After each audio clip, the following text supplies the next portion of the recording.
Last but not least, we have Pisces rising in sun. This Taurus new moon is happening on May 7th in your third house. And I see this as a powerful time for manifestation.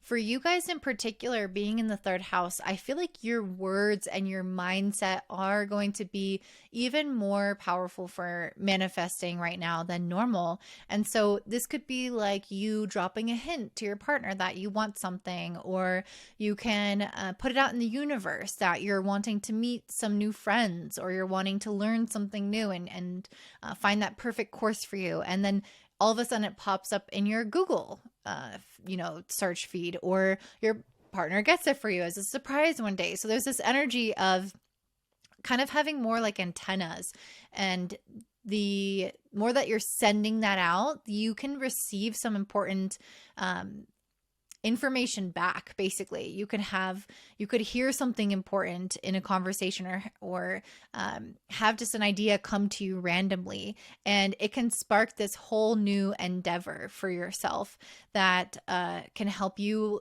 on your journey of manifestation. And I think that whatever we're manifesting is going to vary drastically from person to person, but there's just a heavy concentration on, again, your mind, your voice, all those things being very useful tools in this process of manifesting. This new moon is conjunct Venus, Uranus, and Jupiter, so you might feel very creative. You might want to sit down and journal, do a vision board, or with your words kind of, speak it into your phone or something about your dream life and what it is that you want. Because again, I feel like we're in a time where things are going to start picking up a lot. I feel like for you, you may have felt like there's a lot maybe that's been slower, or maybe you have been uncertain about how things are going to turn out. I'm getting the sense that there are things that are in progress for you, especially because this new moon is sextiling Saturn in your first house. So I feel like this new moon is saying you're trying to manifest a lot into your life right now that's going to really impact your identity. It's going to impact maybe many different facets of your life with the sextile to Saturn. And I feel like you've been trying to manifest maybe something big, or a big change, or you've been trying to change some big aspects of yourself. So this could look like you wanting to change your health, you wanting to change your job, you wanting to save more, change your place of living, start a new kind of career endeavor, big changes basically. When Saturn's in your first house, you're really kind of working on your discipline, you're working on your vision, you're thinking about things more seriously. Like you're really kind of, I feel like not every year we're trying to do something really big with our lives or make some big adjustments. This could be you wanting to retire. Like it depends on where you're at in your life and what age you're at. But when Saturn's in your first house, it's putting more pressure on you to figure things out. And ultimately, I mean, it's going to be there for the rest of the year. And so you guys are going to have this,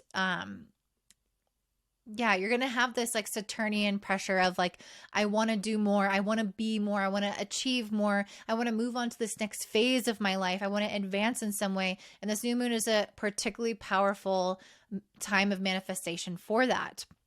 But again, I feel like a lot of that has maybe felt arduous, or like it's been very much in progress, or maybe you've been making progress and then some has been like reversing, and kind of like when you progress 2 steps and you take 1 back. I feel like, just that's generally the process, right? Like things don't always just click all at once. But that's kind of what I'm getting with this 10 of Swords and the Chariot. I feel like there's something, because what came to me with these cards is the idea of speed, of motion, of progress, because the 10 of Swords is an ending. There's nothing happening, right? It's the completion of something, not the completion like in the world, but the completion because it's cut out. It's like you're dead. So there's nothing else here. There's no movement here.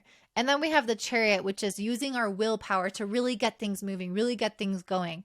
So I feel like there's a message here about maybe needing to end some things in your life in order for things to like start re-energizing again. If you have felt stagnant, if you have felt uncertain, if you felt like you've procrastinated, or if you've had delays from outside, there's this feeling of like a roadblock that the universe put there because you maybe needed to make a decision to end something or see something through. And once that thing finalizes, then it's like you can burst out and run towards the goal with this Chariot card. Then you can notice that your discipline is actually working. This effort is actually moving you forward instead of it just being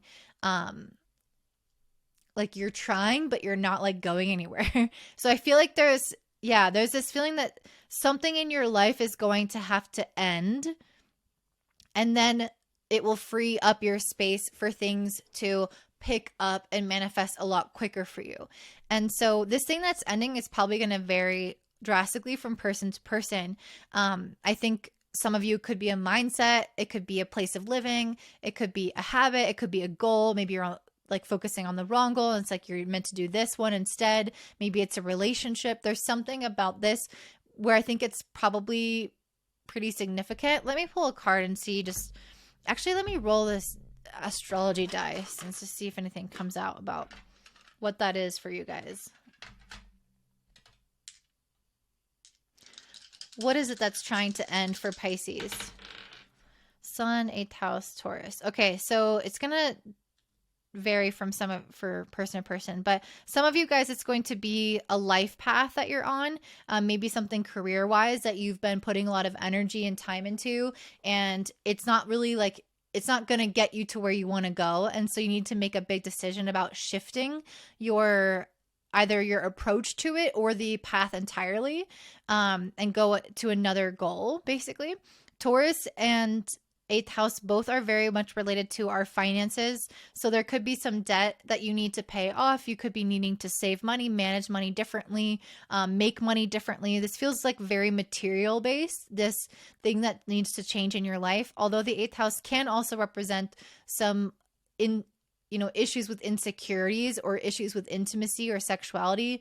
So there could be some relationship stuff, but I think for most of you guys, it's going to be something career wise or material wise that you're going to have to close the door on. But again, once you do that, once you commit to making that ending or that decision, I feel like this Chariot card is saying it's going to pick up a lot faster because you're using like your energy, I don't know, is just kind of tied up in this thing that's dying or that is meant to die. And that way, when you allow it to just be free and you don't try to keep it alive anymore, all of that energy can then be used to propel you forward, and you'll have a lot more willpower and discipline. That's something I see really strongly with this Warrior card. If you've been feeling like in the past, if you've been feeling like you've been a little bit like inconsistent or wishy-washy or uncertain about something, I feel like you guys are coming into an energy of building a lot more confidence with this Warrior card, building a lot more like enthusiasm, a lot stronger willpower, more decisiveness, this energy of just being very Mars energy, like you're warrior, you're fighting for what you want out of life, and there's this tenacity, this passion, this fire there where you're not going to give up easily.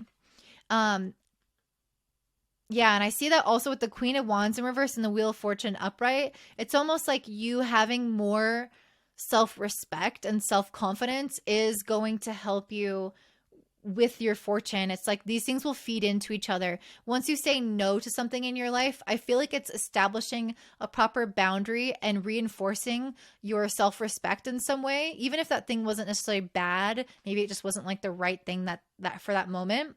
And so I feel like once you're able to do that, you're telling yourself, I care about you. I care about your time, your nourishment, and I want what's best for you by saying no to this thing. And so by doing that, I'm reestablishing my relationship with myself, my self-confidence, my self-respect, and building myself up. And then that helps everything else with this Wheel of Fortune. That helps all of the luck start to come to me more because the universe responds to the way that we treat ourselves as well. And that warrior, I think, is going to come to you quite easily because you're going to take action and you're going to notice that there's a reaction from the universe and you're going to feel that responsiveness. And I think it's going to be very exciting for you and motivate you to take more and more action and get more and more pumped about it. So before I mentioned that something needs to shift maybe financially or career-wise for you, and I definitely see that because Mercury and Chiron on the North Node are all together in Aries in your second house. And Mercury and Chiron together can bring quite a bit of anxiety. We can overthink things. We can feel like overstimulated. We can ruminate. We can have stress. We can feel insecure. Things from the past can come up, specifically around our self-worth and about our money and our value. So these areas of your life, the things that you own, the money that you have, and the thing, what you charge your clients if you have a business, and just how you value yourself in general, all those things are likely to have a little bit more sensitivity around them right now. And it's something that we're needing to heal and move past so that you can make different financial decisions, so that you can build up your confidence again and say no to things that might be less than you deserve, or say no to things that could be draining you, that could be undermining your self-worth. And once you do that, I really genuinely feel like you're going to have so much energy, you're going to have so much enthusiasm, and things will start to work out quite well for you. I think that these two cards speak to that anxiety with the Nine of Swords and the Knight of Pentacles. There's something about the practical part of our life that I feel like is a little bit stressful with the Nine of Swords and the Knight of Pentacles. Because it's like maybe you need to make a decision to do something else with work, but you're not wanting to take that risk, and it's worrying you about all the what ifs, for example. Or maybe you are just worried about money in general and you need to start managing it differently. And this is showing that there's just this feeling of like insecurity around things being consistent, or insecurity or just fear of I feel like fear of things not being consistent for you somehow. Like, if I try this new job or this new venture, this new thing, is it going to be stable enough for me? Am I going to feel safe and secure in that? Is it going to show up for me consistently, or will I be able to show up for it consistently? Will I be able to maintain enough energy to do that? And I think that you've been worried about that. And it's really a time to, again, kind of like reestablish these certain boundaries and say no to things so that you can free up energy, and so that you can free up or build up your confidence and make these important decisions. And you'll notice that you're able to follow through on them, and they manifest a lot easier. Wow, I'm tripping over my words. Okay, so that's basically what I have for you, Pisces, before I just mumble everything. I did want to let you know I have 2 new readings, a medical astrology and a fertility astrology reading. So if you're interested in getting pregnant, or if you want some more healing and you need astrology help with that, you can check that out at my website, Cosmic Clarity Astrology, which is linked down below. And they are cheaper right now just because I am offering them temporarily. So, or not temporarily, but like they're new readings. So I think I'm temporarily going to have them discounted. So if you're interested, definitely get them now rather than later. And if you enjoyed this, if you want to leave any feedback or talk about your experiences, I would love to hear that in the comments down below. Don't forget to give me a thumbs up, subscribe, share with your friends, and have a beautiful day. Bye.